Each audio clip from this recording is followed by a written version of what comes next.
প্রধান উপদেষ্টার সরকারি বাসভবনে ব্রিটিশ সংবাদ মাধ্যম বিবিসিকে দেয়া এক সাক্ষাৎকারে সংস্কার ও নির্বাচন সহ একাধিক বিষয়ে কথা বলেন প্রধান উপদেষ্টা ডক্টর ইউনূস।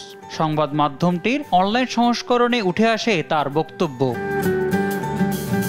প্রতিবেদনে ২০২৪-এ হাসিনা সরকারের পতনের পর নতুন সরকারের দায়িত্ব নেয়ার প্রস্তাব তার জন্য চমকপ্রদ ছিল বলে উল্লেখ করে তিনি বলেন, সরকার পরিচালনার কোনো পূর্ব অভিজ্ঞতা না থাকায় পরিস্থিতি বুঝে কাজ করতে হয়েছিল।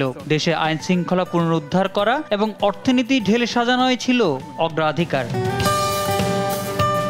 নির্বাচন ও সংস্কার নিয়ে প্রধান উপদেষ্টা বলেন, তার সরকার কত দ্রুত সংস্কার করতে পারে তার উপর নির্বাচনের সময়সীমা নির্ভর করছে। অবাধ ও সুষ্ঠু নির্বাচনের জন্য এসব সংস্কারকে প্রয়োজনীয় বলে মনে করেন তিনি। ২০২৫ সালের ডিসেম্বর থেকে ২০২৬ সালের মার্চের মধ্যে নির্বাচন আয়োজনের আশা প্রকাশ করেন ডক্টর ইউনূস।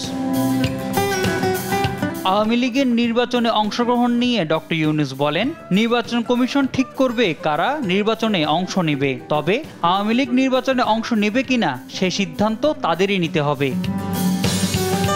বাংলাদেশ আওয়ামী লীগের সদস্যদের জন্য নিরাপদ নয় এমন দাবি সম্পর্কে বিবিসির প্রশ্নের উত্তরে ডক্টর ইউনূস বলেন, গত বছরের তুলনায় দেশের আইনশৃঙ্খলা পরিস্থিতি ভালো। তাদের বিবিসির সংবাদদাতাদের কাছে না গিয়ে থানায় যাওয়ার পরামর্শও দেন প্রধান উপদেষ্টা। ট্রাম্প প্রশাসনের বিদেশি সহায়তা কমানোর সিদ্ধান্তে দেশের অর্থনীতিতে ঘাটতি তৈরি হলে তা পূরণের চেষ্টার কথাও জানান উপদেষ্টা। মোহাম্মদ সাকিব, দেশ টিভি, ঢাকা।